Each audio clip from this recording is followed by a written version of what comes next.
We're now at the Primoreels printing facility here in Denmark. In here we have printing lines and cutting lines for our special Primoreels system. We started off as a very innovative company in 2009. We actually started out making business with smaller dairy groups in the Middle East. And since 2009, Primoreels has been in constant growth. With the Primoreels system, you will find a lot of advantages. When we compare it normally with die-cut lids or roll stock solutions in traditional form, you will see that we are able to use a lot thinner material than normally.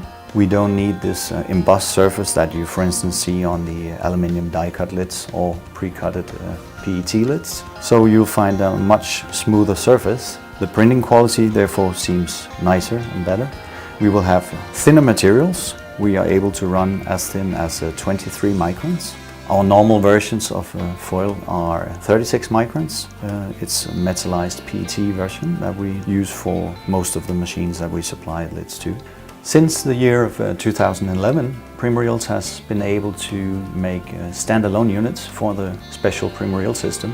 And what we do is that we make an adaptation to the existing filling machine. It can be of any brand of machine, and we tailor-make it to fit in this specific machine. We will have our own touchscreen panel, and we make them simply as independent units.